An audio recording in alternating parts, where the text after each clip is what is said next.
नमस्कार दोस्तों, decode exam में आप सभी का स्वागत है। आज की क्लास में हम लोग डिस्कस करेंगे मॉक टेस्ट जो कि आपके यूपीपीसीएस प्रीलिम्स और आरओ एआरओ परीक्षा के लिए बहुत ही महत्वपूर्ण है।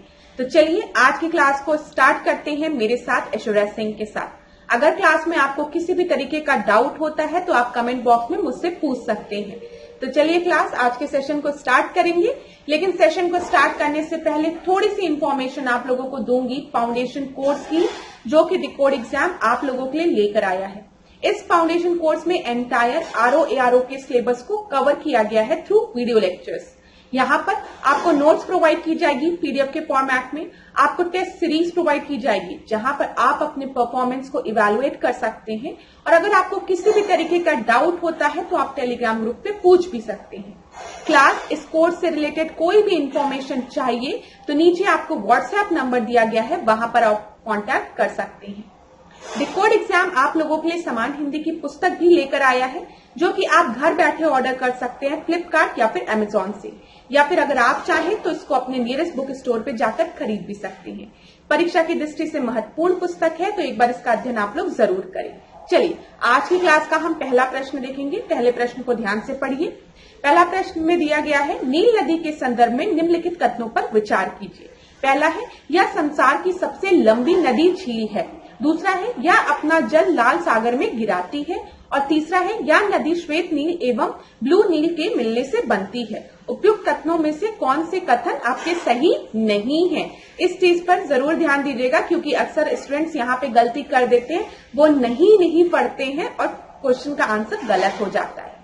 तो जब हम नील नदी की बात करते हैं तो नील नदी आपका संसार की सबसे लंबी नदी है, ये बिल्कुल सही है। यह अपना जल लाल सागर में गिराती है, नहीं, नील नदी जो है वो अपना जल मेडिटेरेनियन सी में गिराती है। तो ये आपका क्या हो गया? गलत हो गया। यह नदी श्वेत नील एवं ब्लू नील के मिलने से बनती है, ये भी सही है। इस प्रश्न का सही उत्तर क्या होगा? इस प्रश्न का सही उत्तर बी हो जाएगा। क्यों? क्योंकि यहाँ पे बोला गया है कौन सा आपका जो कथन है वो आपका गलत है, सही नहीं है। तो बी आपका सही उत्तर है। यहाँ पर हम देखते हैं, यहाँ पर आपको नील नदी दिखेगी। ये देखिए क्लास, यहाँ पर आपको व्हाइट नील नदी दिखेगी। ठीक है, ये व्हाइट नील है, श्वेत नील जिसे हम कहते हैं। इसका जो उद्गम स्थल है वो है विक्टोरिया झील। ये चीज याद रखिएगा। क्या है? विक्टोरिया, लेक विक्टोरिया यहाँ पर आपको दिख रहा है। तो विक्टोरिया झील से आपकी व्हाइट नील निकलती है, श्वेत नील। ठीक है, और यहाँ पर आपको लेक ताना दिख रहा होगा जो कि यूथोपियन प्लेन में है। यहाँ से कौन सी नील निकल रही है बताइए? ब्लू नील। ठीक है, यहाँ पे याद रखिएगा, नीली नील यहाँ से निकल रही और ये दोनों जाके खार्तूम में मिल जा रही है फिर, और ये नील आगे जाकर फिर ये इसको नील कहा जा रहा है, मेडिटेरेनियन सी में जाके गिर रही है, ना कि रेड सी में। इतनी चीजें क्लियर हो गई होगी। ठीक है, अच्छा यहाँ पे आसमान डैम याद रखिए, लेक नाजर याद रखिए, ये भी परीक्षा में पूछा जाता है। तो इतनी चीजें आपको अपने दिमाग में बना के रखनी है कि व्हाइट नील जो है वो कहाँ से, श्वेत नील का उद्गम स्थल जो है वो विक्टोरिया झील है। ठीक है, और जब हम नीली नील की बात करेंगे तो उसका जो उद्गम स्थल है वो है यूथोपियन प्लेन में लेक ताना। दोनों कहाँ पे मिल रही है? खार्तूम में मिल रही है और मेडिटेरेनियन सी में जाके गिर जा रही है। तो इतना आपको क्लियर हो गया होगा। दूसरे प्रश्न को हम देखते हैं। मौर्य समाज की प्रकृति के संदर्भ में निम्नलिखित कथनों पर विचार कीजिए। सबसे पहला जो स्टेटमेंट दिया गया है, इसमें अधिकारी वर्ग की महत्वपूर्ण भूमिका थी। दूसरा है, इसमें विकेंद्रीकरण के तत्व मौजूद नहीं थे। और उपयुक्त कथनों में से कौन से कथन आपके सही हैं बोला गया है। तो देखिए, जब भी हम मौर्य साम्राज्य की बात करते हैं तो इसमें अधिकारी वर्ग थे। ठीक है, बिल्कुल सही है, यहाँ पर भूमिका थी इनकी, तो फर्स्ट स्टेटमेंट आपके सही है। दूसरा जब हम देखते हैं, इसमें विकेंद्रीकरण के तत्व मौजूद नहीं थे, नहीं, ये गलत है। इसमें विकेंद्रीकरण के तत्व मौजूद थे, ये नहीं शब्द गलत है यहाँ पर। ठीक है, हाँ सेंट्रलाइज्ड व्यवस्था थी, बहुत ज्यादा विकेंद्रीकरण नहीं था, लेकिन पूरी तरीके से हम ये कह दें कि मौर्य समाज में विकेंद्रीकरण के तत्व ही नहीं मौजूद थे, तो ये गलत है। तो यहाँ पर आपका सही उत्तर क्या हो जाएगा? कौन से सही है? केवल ए आपका सही उत्तर है क्लास। चलिए यहाँ पर हम और चीजों को देखते हैं। तीसरे प्रश्न को देखते हैं। उत्तर प्रदेश की राजधानी लखनऊ कब बनी? तो उत्तर प्रदेश की राजधानी लखनऊ कब बनी बताइए? 1911 में, 1921 में, 1935 में, कब बनी? तो ये आपका बना है 1921 में। तो थर्ड का बी आपका सही उत्तर है। 1921 की अगर हम बात करेंगे तो राजधानी क्या बना दी गई, लखनऊ बना दी गई, और इसके पहले क्या थी, इलाहाबाद थी, जिसको कि हम प्रयागराज के नाम से जानते हैं। यहाँ पे देखिए इस राज्य की राजधानी अगर हम 1858 के समय देखेंगे, जब 1857 का आपका रिवॉल्ट हुआ था, ठीक है, तब मुगल एम्पायर था ना, तो उस समय अगर हम उत्तर प्रदेश को देखेंगे तो उस समय राजधानी क्या थी, आगरा थी, मुगल शासन था, ठीक है। उसके बाद 1858 से 1921 तक जो राजधानी रही वो प्रयागराज रही, और 1921 के बाद राजधानी जो बनी वो लखनऊ बनी। याद रखिएगा, यूपी स्पेशल का प्रश्न है। आगे बढ़ते हैं चौथे प्रश्न को। यहाँ पर देखिए चौथा प्रश्न क्या है, टिंडल प्रभाव के संदर्भ में निम्नलिखित कथनों पर विचार कीजिए। ये प्रकाश के परावर्तन की घटना है। और दूसरा है, जब किसी घने जंगल के वितान से सूर्य का प्रकाश गुजरता है तो टिंडल प्रभाव को जन्म देता है। तो ये बिल्कुल ही सही है। जब भी हम टिंडल प्रभाव की बात करते हैं तो यहाँ पे प्रकाश के परावर्तन की घटना है ये, ठीक है, फिनोमिना ऑफ लाइट रिफ्रैक्शन यहाँ हो रहा है। और जंगलों में आपने ऐसे देखा होगा, आपके घर में भी अगर जालियां रहती हैं, ठीक है, तो कभी कभी इस तरीके का ऐसा प्रकाश आता है, छन छन के। इसी को हम क्या कह रहे हैं, ये टिंडल प्रभाव का एक एग्जाम्पल है, इसलिए मैंने ये फोटो यहाँ पे लाया। तो यहाँ पे दोनों ही स्टेटमेंट आपके सही हैं और उत्तर क्या हो जाएगा, सी आपका सही उत्तर हो जाएगा। चलिए आगे बढ़ते हैं, पांचवें प्रश्न को देखते हैं। निम्नलिखित में से कौन सा सही सुमेलित नहीं है? तो कौन सा सही सुमेलित नहीं है, ये तो बहुत ही आसान है। बांदीपुर कहाँ है, कर्नाटक में है, वेरी गुड, ठीक है। राजा जी कहाँ है, उत्तराखंड में है, बिल्कुल सही है, ठीक है। सिमपिली पाल कहाँ है, उड़ीसा में है, बिल्कुल सही है। पिन वैली कहाँ है, जम्मू कश्मीर में नहीं है। अब कमेंट बॉक्स में बताओ कि पिन वैली कहाँ है। अच्छा, मैंने एक चीज नोटिस की है, आप लोग तारीफ करते हो, थैंक यू सो मच, ठीक है, कि मैम अच्छा क्लास है, अच्छा पढ़ा रही है, लेकिन जो मैम क्वेश्चन देती हैं उसके आंसर्स दे दिया करो, ठीक है, तो वो ज्यादा अच्छा लगेगा ना, तब मुझे लगेगा कि हमारी क्लास इंटरेक्टिव है। जो मैं पूछ रही हूँ आपको समझ में आ रहा है, आप उत्तर दे रहे हैं, तो मुझे ऐसा लगेगा। आप में से कुछ स्टूडेंट्स भी दे देंगे तो मैं मान लूंगी कि मैं उसको 5 से इंटू कर देती हूँ, लेकिन आंसर्स दिया करो जब पूछती हूँ, तो कोशिश किया करो। चलो छठवें प्रश्न को देखते हैं।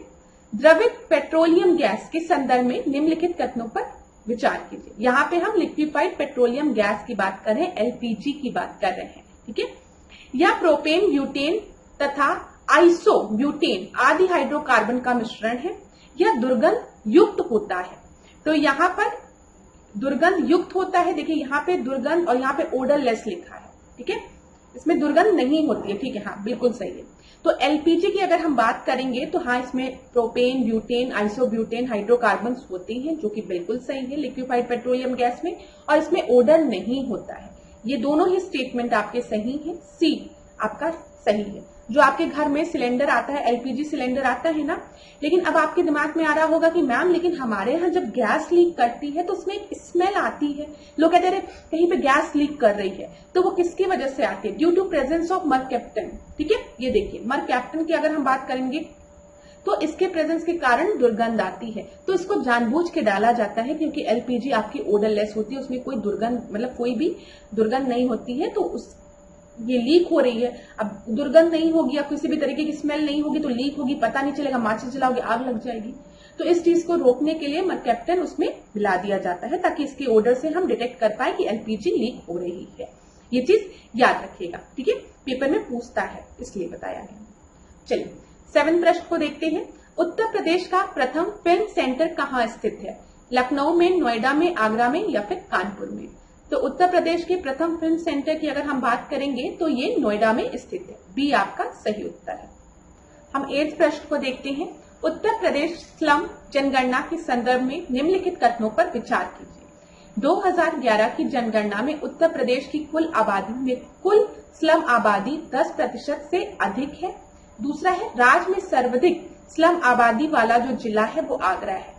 यहाँ पर कौन सा स्टेटमेंट आपका सही नहीं है बोला गया है? तो क्लास अगर हम देखें यहाँ पर कि स्लम पॉपुलेशन उत्तर प्रदेश में कितनी है, तो वो अप्रोक्सीमेटली 9.5% थी, और जो सबसे सर्वाधिक आबादी वाला जो आपका स्लम जिला है वो आगरा नहीं है, वो मेरठ है। तो यहाँ पे दोनों ही स्टेटमेंट आपके गलत हैं, इस वजह से उत्तर क्या हो जाएगा, सी आपका सही उत्तर हो जाएगा। ठीक है, देखिए 2011 की जनगणना में उत्तर प्रदेश की कुल आबादी में कुल स्लम आबादी जो है वो 9.5% है और राज्य में सर्वाधिक स्लम आबादी वाले जिले देखेंगे तो पहले नंबर पर मेरठ है, फिर आगरा है, फिर कानपुर नगर है, याद रखिएगा। आगे बढ़ते हैं। Leather technology park Uttar Pradesh के किस जिले में स्थित है? गाजियाबाद में, उन्नाव में, कानपुर में या फिर आगरा में? तो लेदर टेक्नोलॉजी पार्क जो है वो उत्तर प्रदेश में उन्नाव में है। बी आपका सही उत्तर है। ये भी परीक्षा में पूछा गया प्रश्न है। उत्तर प्रदेश के उन्नाव जिले के बंथरा में लेदर टेक्नोलॉजी पार्क स्थित है। आगे बढ़ते हैं, 10वें प्रश्न को देखते हैं। 3 जून योजना किसके द्वारा प्रस्तुत की गई थी? डॉक्टर भीमराव अंबेडकर द्वारा, डॉक्टर लिंथगो द्वारा, लॉर्ड माउंटबेटन द्वारा या फिर जवाहरलाल नेहरू द्वारा? तो यहाँ पे 3 जून योजना जो है जिसको कि हम माउंटबेटन प्लान के नाम से भी जानते हैं, ठीक है, ये किसके द्वारा पेश की गई थी? सी, माउंटबेटन द्वारा। ठीक है, आप एक चीज याद रखिएगा क्लास, परीक्षा में कभी कभी आपको कंफ्यूज करने के लिए बोला जाता है कि क्रिप्स मिशन में हमने इंडिया और पाकिस्तान के पार्टीशन को एक्सेप्ट कर लिया, अगस्त ऑफर में हमने इंडिया और पाकिस्तान के पार्टीशन को, मतलब यहाँ पे पार्टीशन को, बंटवारे को एक्सेप्ट कर लिया। तो आप याद रखिएगा कहीं पर भी भारत के बंटवारे को नहीं एक्सेप्ट किया गया है। जब माउंटबेटन आता है और भारत को स्वतंत्रता मिलती है उस समय इस पार्टीशन को भी, ठीक है, तब एक्सेप्ट किया जाता है। मैंने परीक्षा के पहले के पेपर्स देखे, यूपीएससी में पूछा था स्टूडेंट्स को कंफ्यूज करने के लिए कि क्रिप्स मिशन दिया गया था कि अगस्त ऑफर, कुछ ऐसे ही दिया गया था और उसमें बोला गया था कि जो डिमांड थी भारत की पार्टिसिपेशन की और जो डिमांड थी पाकिस्तान की उसको एक्सेप्ट कर लिया गया था। तो ये कहीं पर भी एक्सेप्ट नहीं किया गया है। ठीक है, ये चीज याद रखिएगा, भारत के पार्टीशन की और पाकिस्तान की डिमांड बाद में माउंटबेटन प्लान में एक्सेप्ट की जाती है। तो यहाँ पे देखिए लॉर्ड माउंटबेटन की अध्यक्षता में बनी विभाजन, देखिए विभाजन परिषद में भारतीय राष्ट्रीय कांग्रेस की ओर से जवाहरलाल नेहरू, सरदार वल्लभ भाई पटेल सम्मिलित हुए थे और इसके परिणाम स्वरूप लॉर्ड माउंटबेटन ने 3 जून को अपनी योजना प्रस्तुत की। इसे हम किस नाम से जानते हैं? माउंटबेटन प्लान के नाम से या फिर 3 जून योजना के नाम से, याद रखिएगा ये चीज। चलिए 11वें प्रश्न को हम देखते हैं। प्राचीन भारत का स्वर्ण युग किसके काल को कहा जाता है? तो बताइए प्राचीन भारत का स्वर्ण युग किसे कहा जाता है? मौर्य को, गुप्त को, हर्यक को या फिर शक को? तो ये तो बहुत ही आसान प्रश्न है। अब वैसे ऐसे प्रश्न पूछे नहीं जाते हैं, तो आप याद रखिएगा। वेरी गुड, मैम ने गलत टिक लगाया है, जल्दी से इसको डिलीट कर दो, नहीं तो आप में से कई बच्चे आपत्ति जताने लगेंगे। तो यहाँ पे आपका सही उत्तर क्या है? गुप्त। ठीक है, बी आपका सही उत्तर है, ये चीज याद रखिएगा। वैसे ये वाला प्रश्न रिपीट होने की संभावना कम है, लेकिन तब भी डिस्कस कर लेते हैं। 12वें प्रश्न को देखते हैं। अकबर के द्वारा किए गए कार्य के संदर्भ में निम्नलिखित युग्मों में से कौन सा या कौन से संयोजन सही सुमेलित है? 1563 में तीर्थ यात्रा कर समाप्त किया, 1565 में दास प्रथा का अंत किया, 1583 में इलाही संवत की स्थापना की। अब क्लास ये चीज आप थोड़ा सा पढ़ लीजिएगा, थोड़ा सा आपको रटना पड़ेगा, लेकिन आपको ये चीज याद करना पड़ेगा क्योंकि मेरे दिमाग में ये चीज है कि इसके पहले भी ऐसा प्रश्न बना है आपकी परीक्षा में, जिसमें बोला गया था कि किस समय अकबर ने स्टार्ट की कौन सी प्रथा। तो ये आपके इंपॉर्टेंट है, लूसेंट में आपको ब्रैकेट में दिया भी गया है, वहां से भी आप पढ़ सकते हैं। अच्छा, मैंने देखा है कि लूसेंट बुक को ना बहुत से बच्चे सोचते हैं कि अरे लूसेंट पढ़ के क्या मिलेगा। लूसेंट पढ़ना चाहिए, ठीक है, एक बार आपको पढ़ना चाहिए। उसमें जो आपके तथ्य दिए गए हैं ब्रैकेट में उसको याद कर लीजिए, क्योंकि वहां से क्वेश्चंस बनते हैं और कई बार तो यूपीएससी में भी प्रश्न बनते हैं।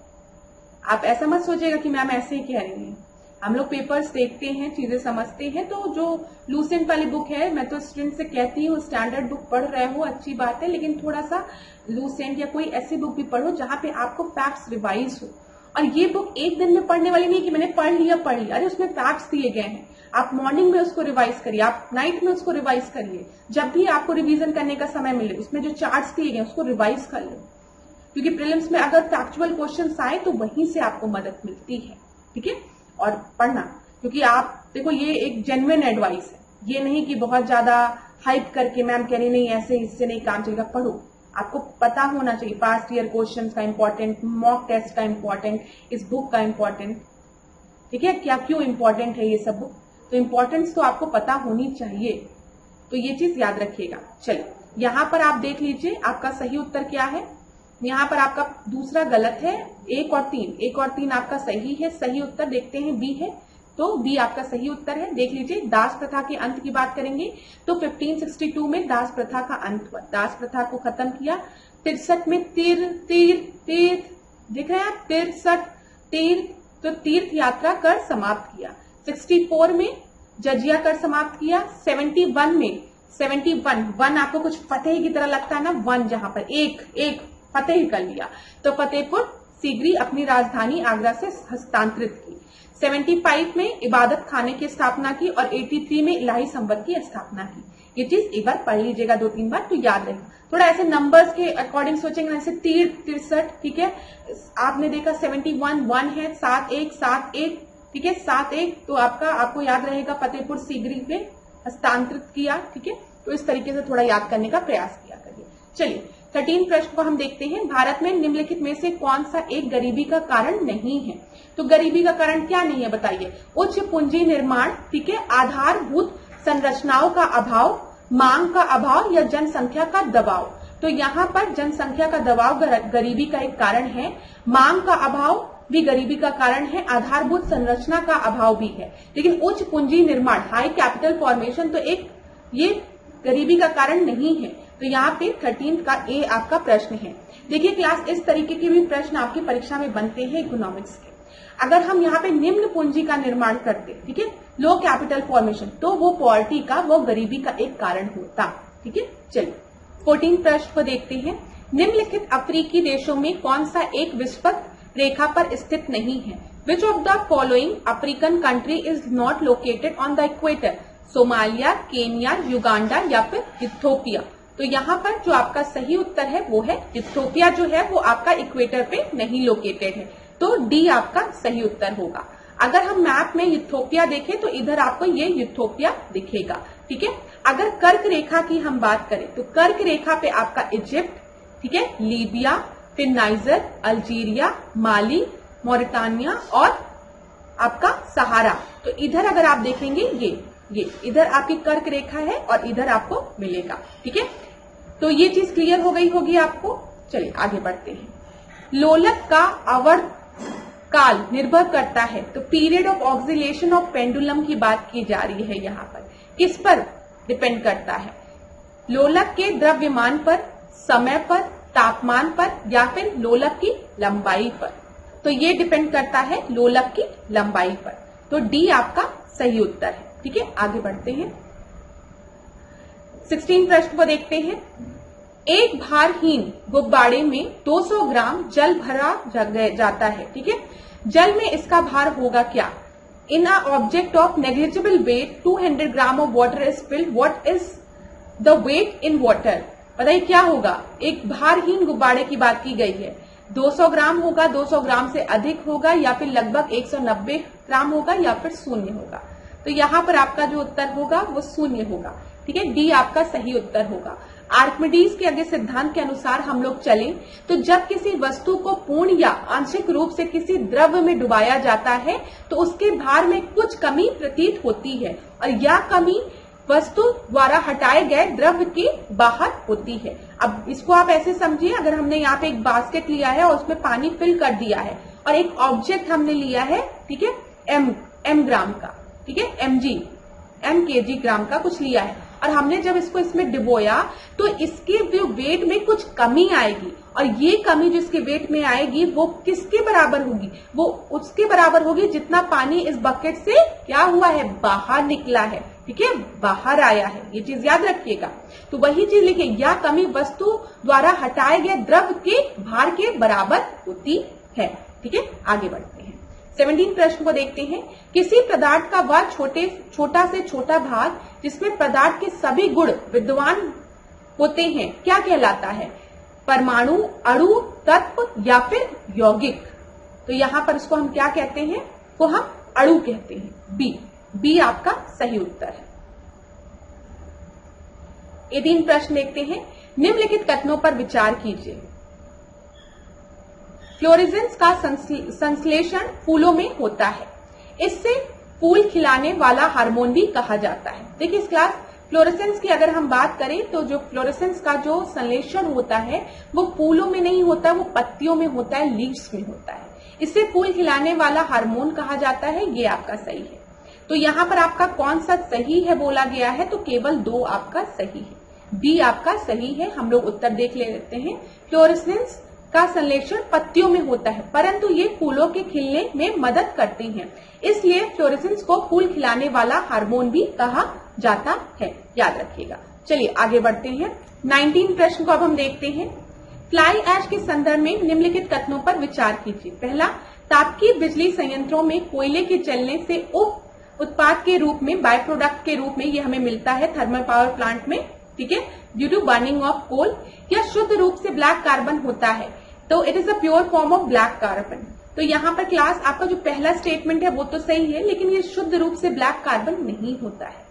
तो यहाँ पर उत्तर क्या हो जाएगा? ए, क्योंकि करेक्ट आपसे पूछा गया है। फ्लाई ऐश से रिलेटेड प्रश्न आपके बनते हैं परीक्षा में, तो याद रखिएगा। देखिए, फ्लाई ऐश एक बारीक पाउडर होता है जो कि तापकीय बिजली संयंत्रों में कोयले के जलने से उप उत्पाद के रूप में मिलता है। आप घर में भी अगर कोयला जला रहे हैं तो आपको राख मिलती है ना, और यही राख जब आपकी हवा में मिल जाती है, ठीक है, और छोटे छोटे कण उसके हवा में बहते हैं, तो उसी को हम क्या कहते हैं? उसी को हम फ्लाई ऐश कहते हैं। और एक चीज याद रखिएगा, फ्लाई ऐश का पर्टिकुलेट मैटर जो पीएम है वो जितना छोटा होगा वो उतना हार्मफुल होगा। क्यों हार्मफुल होगा?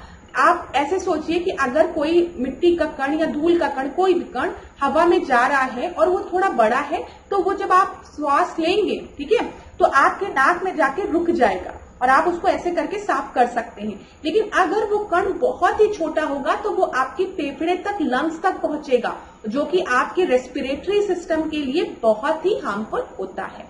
ये भी याद रखिएगा। आगे बढ़ते हैं। 20वें प्रश्न को देखते हैं। राष्ट्रीय बाघ संरक्षण प्राधिकरण के संदर्भ में निम्नलिखित कथनों पर विचार कीजिए। यह पर्यावरण और वन मंत्रालय के तहत एक वैधानिक निकाय है। दूसरा है, इसे 1992 में गठित किया गया था। तो पहला स्टेटमेंट जो दिया गया है एनटीसीए के बारे में, नेशनल टाइगर कंजर्वेशन अथॉरिटी के बारे में, कि it is an statutory body under the ministry of environment and forest. ये आपका सही है। लेकिन इसका जो गठन था ना क्लास, वो 1973 में हुआ था, ना कि 1972 में। तो पूछा गया है कौन सा आपका सही है, तो केवल एक आपका सही है, ठीक है, ए आपका सही उत्तर है। यहाँ पे देख लीजिए, यह पर्यावरण और वन मंत्रालय के तहत एक वैधानिक निकाय है जिसका कि अभी संशोधन किया गया है, तो वो नहीं, इसका 1972 के प्रावधानों के तहत इसे गठित किया गया था। ये चीज आप याद रखिएगा। चलिए आगे बढ़ते हैं 21वें प्रश्न। चलिए 21वें प्रश्न को हम देखते हैं। 1813 का चार्टर अधिनियम के संदर्भ में निम्नलिखित कथनों पर विचार कीजिए।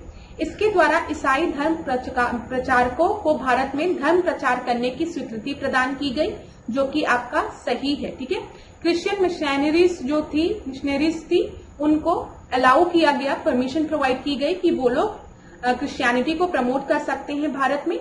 दूसरा स्टेटमेंट है, कंपनी की आय से भारतीयों की शिक्षा के लिए प्रति वर्ष 10 लाख रुपए व्यय करने का प्रावधान किया गया।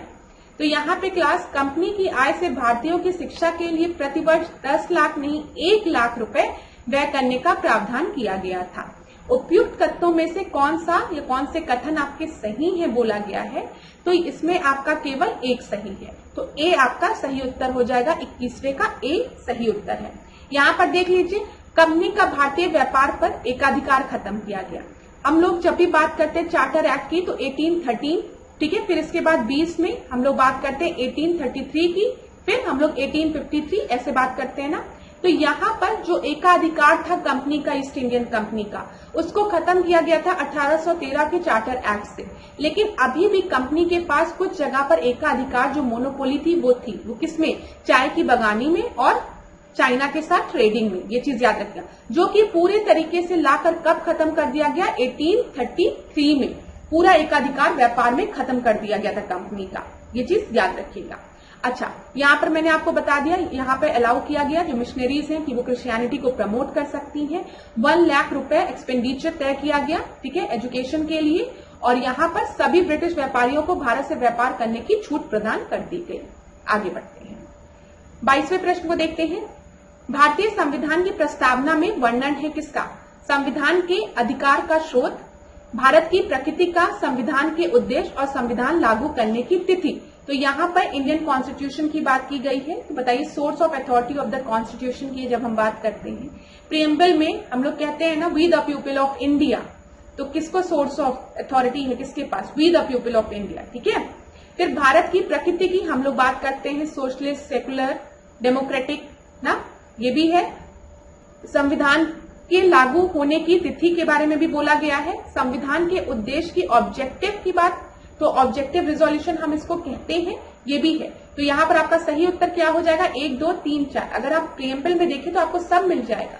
जब मैंने आपको प्रीएम्बल के बारे में बताया था तो वहां पर मैंने आपको कहा था कि इसमें क्या क्या, इसमें आपकी भारत की प्रकृति कैसे होगी उसके बारे में भी है, कब हमारा संविधान लागू हुआ ये भी है, हमारा उद्देश्य क्या है जब हम बात करते हैं इक्वालिटी की, जस्टिस की, ठीक है, लिबर्टी की, तो ये चीज है इसमें। तो यहाँ पे डी आपका सही उत्तर हो जाएगा। देखिए प्रस्तावना के तत्व दिया है ना, भारत के संविधान के अधिकार का शोध। प्रस्तावना कहती है संविधान भारत के लोगों के हाथ में शक्ति देता, we the people of India. Bharat की प्रकृति कैसे है, हम एक संप्रभु, sovereign, secular, socialist, democratic country है ना, रिपब्लिक कंट्री है। संविधान के उद्देश्य की अगर हम बात करें तो यहाँ पे हमने जस्टिस की बात की है, इक्वालिटी की बात की है, लिबर्टी की बात की है। तो ये सब चीजें आपको पता होगी। और लागू होने की तिथि तो आपको पता है 26 नवंबर 1949। अरे बनकर हमारा तैयार हो गया था, पूरी तरीके से लागू कब किया गया था, तो 26 जनवरी को। ठीक है, ये चीज याद रखिएगा।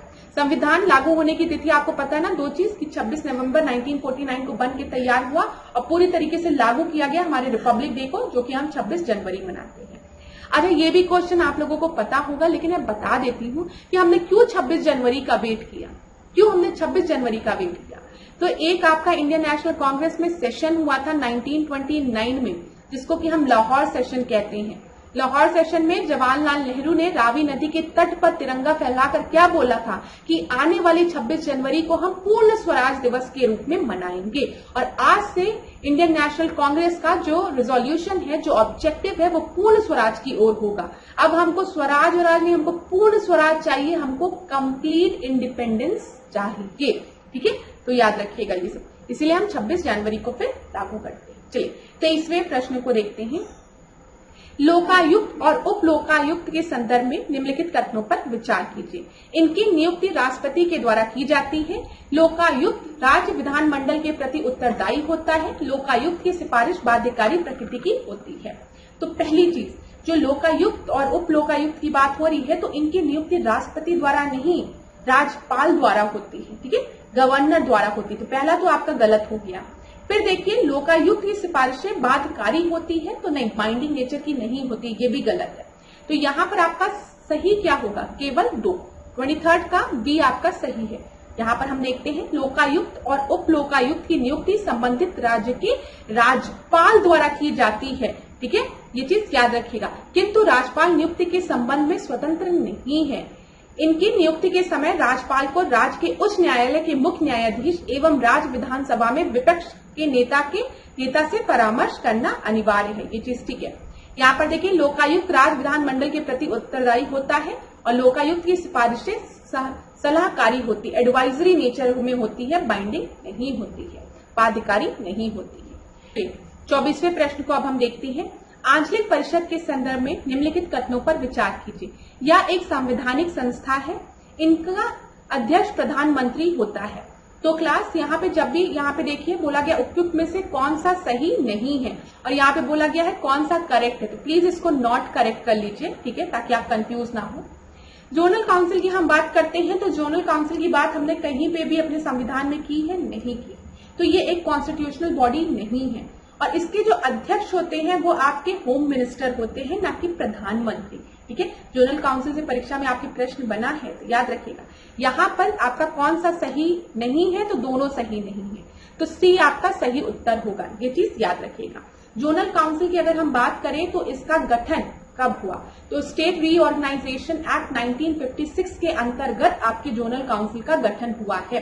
परीक्षा में अगर पूछे कि जोनल काउंसिल का क्रिएशन आपका कब हुआ है, किस एक्ट के थ्रू, तो याद रखिएगा स्टेट रीऑर्गेनाइजेशन एक्ट 1956 के थ्रू।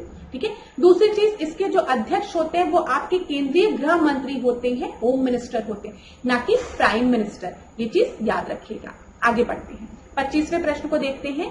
टेनेंसी एक्ट किस वाइसरॉय के काल में लागू हुआ था? Lord Hastings, Lord William Bentinck, Lord George Barlow या फिर लॉर्ड हेम्स्टर्ड के?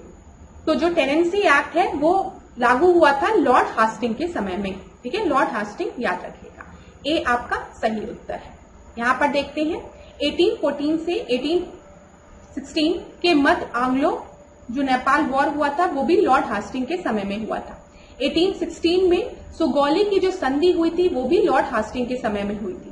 थर्ड एंग्लो मराठा वॉर जो हुई थी वो भी लॉर्ड हास्टिंग के समय में। पिंडारियों का दमन कब हुआ था? लॉर्ड हास्टिंग के समय में। और टेनेंसी एक्ट किसके समय में आई थी? लॉर्ड हास्टिंग के समय में। तो ये चीज आपको याद रखनी है, परीक्षा में पूछा जाता है। 26 देखते हैं, चंपारण एग्रीमेंट अधिनियम किस वर्ष पारित हुआ था? 1916 में, 1917 में, 1918 में कि 1919 में? तो चंपारण एग्रीमेंट जो था वो 1919 में पास हुआ था। आपको पता है चंपारण सत्याग्रह की बात। 1917 में चंपारण सत्याग्रह हुआ। चंपारण सत्याग्रह में महात्मा गांधी को किसने चंपारण बुलाया था? जब महात्मा गांधी इंडियन नेशनल कांग्रेस के सेशन को अटेंड कर रहे थे बनारस में, तो राजकुमार जी गए। उन्होंने राजकुमार शुक्ल ने गांधी जी से कहा कि चलिए बिहार चलिए, चंपारण चलिए, वहां पे नील की खेती से जो वहां के किसान है बहुत त्रस्त है। और महात्मा गांधी का जो पहला सत्याग्रह भारत में था वो भी कहां पे था? चंपारण में 1917 में। 3 कटिया सिस्टम 3/20 हिस्से पे नील की खेती करने को मजबूर किया जाता था किसानों को। लेकिन जो इंडिगो डाई जो आ गई थी, ठीक है, जो यूरोपियन डाई थी, इसके वजह से जो नील की जो मांग थी वो कम हो रही थी और फार्मर्स को अर्निंग भी नहीं हो रही थी। लेकिन जबरन उनसे जो खेती कराई जा रही थी उसके विरोध में पहला सत्याग्रह महात्मा गांधी द्वारा भारत में किया गया 1917 में। और जब हम एग्रीगेरियन अधिनियम की बात करेंगे तो वो 1919 में पारित हुआ। ठीक है, याद रखिएगा। चलिए, मज्म उल बहरीन किसकी रचना है? दारा शिकोह की, चंद्रभान की, अब्दुल कादिर बदायूनी की या फिर गुलबदन बेगम की? मज्म उल बहरीन जो है वो दारा शिकोह की रचना है। तो ए आपका सही उत्तर है। यहाँ पर कुछ देख लेते हैं हम लोग। मंतक उल तवारिक या एक फारसी भाषा में अब्दुल कादिर बदायूनी द्वारा लिखा गया है। ठीक है। चहार चमन ये फारसी भाषा में चंद्रभान द्वारा रचित है। मज्म उल बहरीन फारसी भाषा में दारा शिकोह द्वारा रचित है और हुमायूं नामा जो है वो गुलबदन बेगम द्वारा रचित है। ऐसे प्रश्न पूछ लेते हैं, याद नहीं रहता है किसी को भी, कई बार पढ़ने पर ही याद आता है। चलिए 28 देखते हैं। वैदिक काल के संबंध में निम्नलिखित कथनों में से सत्य कथन नहीं है, करेक्टली मैच नहीं है। वैदिक काल में जनता से लिए जाने वाले कर को भाषा कहा जाता था। ठीक है। वेदों को औपरुषपेय भी कहा जाता था। प्रसिद्ध वाक्य अस्तोमा सदगमय ऋग्वेद से लिया गया है और मोक्ष की चर्चा सर्वप्रथम उपनिषद में मिलती है। तो देखिए, मोक्ष की बात अगर हम करें तो उपनिषद में मिलती है, सही है। अस्तोमा सदगमय जो है, तमसोमा ज्योतिर्गमय, मृत्योमा अमृतगमय, ओम शांति शांति, ये ऋग्वेद से लिया गया है। मैंने आप लोग को सुना दिया, थोड़ा सा वो किया ना भौकाल, देखो मुझे आता है, छोड़ो। यहाँ पे देखो, फिर अपरुषपेय जो है वो वेद को कहा जाता था, ये भी सही है। लेकिन जो टैक्स कलेक्ट होता था लोगों से उसको हम भाषा नहीं कहते थे। ठीक है, भाष नहीं कहते थे, भाषा, ये आपका गलत है। वैदिक काल में जनता से लिए जाने वाले कर को बलि कहा जाता था। ये परीक्षा में पूछा गया था कि बलि का अर्थ क्या था वैदिक काल में। तो जो जनता से टैक्स लिया जाता था उसको हम बलि कहते थे। ठीक है। वेदों की रचना देवताओं द्वारा किए जाने के कारण इसे अपरुषपेय कहा जाता है। इसी वजह से इसे क्या कहा जाता? अपरुषपेय। ठीक है। वैदिक काल के लोगों द्वारा सर्वप्रथम तांबे का उपयोग किया गया, कॉपर का उपयोग किया गया। अब फिर आपसे कहा जाता है कि तांबे का पानी पियो, तांबे की बोतल में पानी पियो। ठीक है। और यहाँ पे प्रसिद्ध वाक्य अस्तोमा सदगमय जो है वो ऋग्वेद से लिया गया है। अच्छा, सत्यमेव जयते कहाँ से लिया गया है? ये मुंडोक उपनिषद से लिया गया है। और मोक्ष की चर्चा सबसे पहली बार किसमें की गई है? उपनिषद में की गई है। ठीक है। अच्छा, एक और प्रश्न बनता है कि यम और नचिकेत के बीच में जो संवाद हुआ था वो किस उपनिषद में हुआ था? तो वो कंठोप उपनिषद में हुआ था, ये भी याद रखिएगा। और अगर हम बात करें मुंडोक उपनिषद में, तो मुंडोक उपनिषद में यज्ञ को एक ऐसी नौका कहा गया है जिस पर भरोसा नहीं किया जा सकता।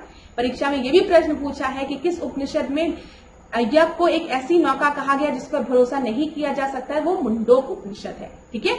निष्काम कर्म के सिद्धांत की अगर हम बात करें तो प्रथम बार इसका प्रतिपादन किसने किया था? ईशोप उपनिषद में, याद रखिएगा।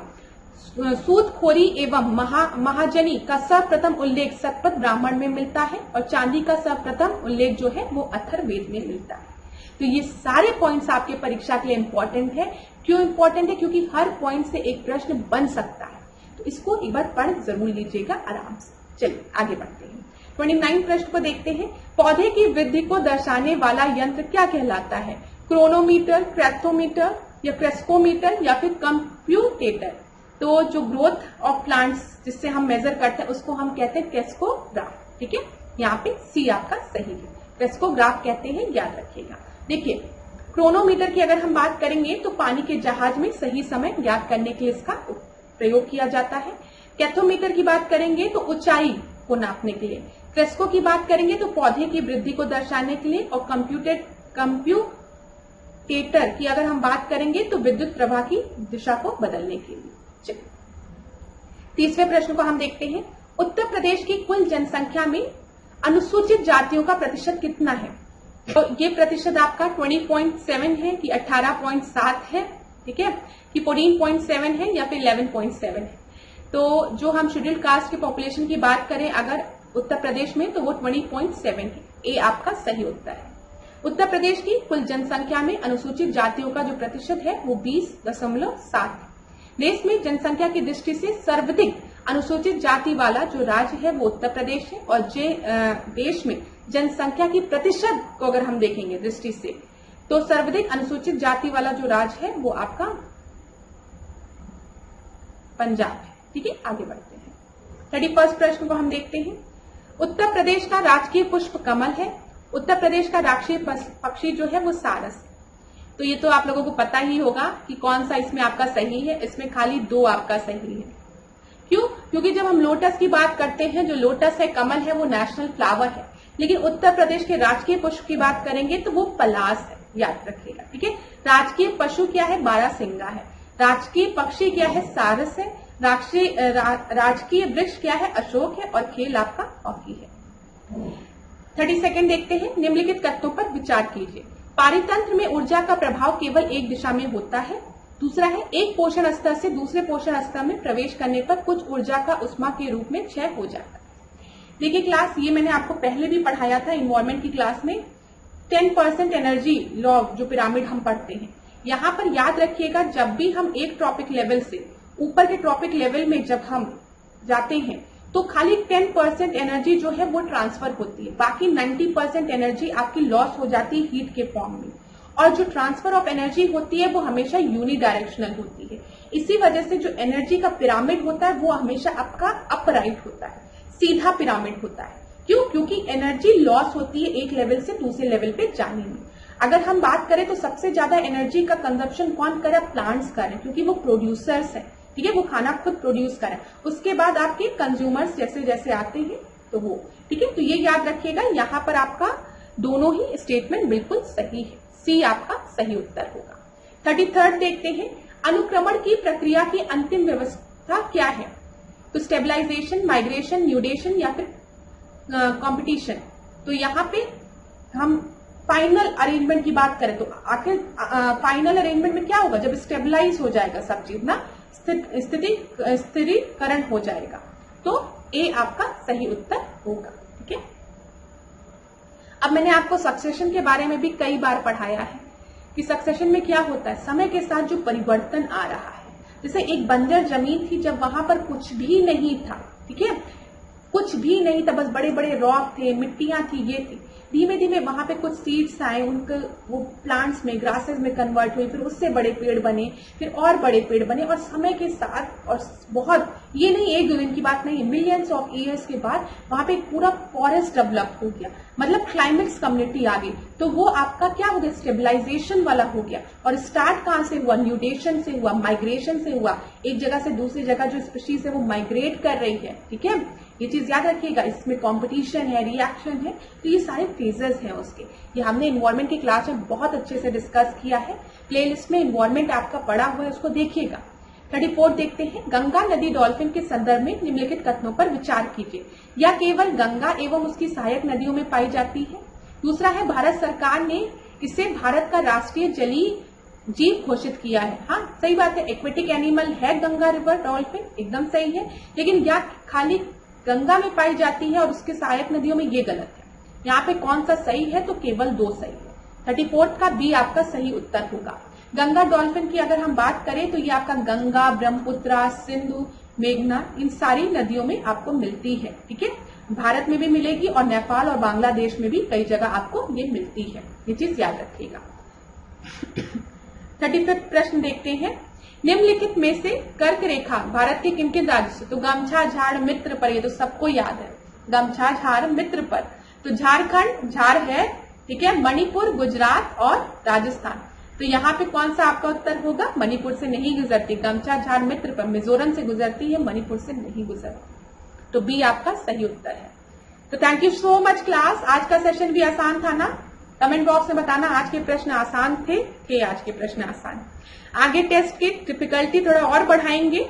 आज आपके पास्ट ईयर्स के ज्यादा क्वेश्चंस को नहीं कवर किया गया है क्योंकि आज नए प्रश्नों को डिस्कस किया जा रहा था। फिर हम लोग कुछ पुराने प्रश्नों को डिस्कस करेंगे, मतलब पास्ट ईयर्स के प्रश्नों को, ताकि आपको आइडिया मिले।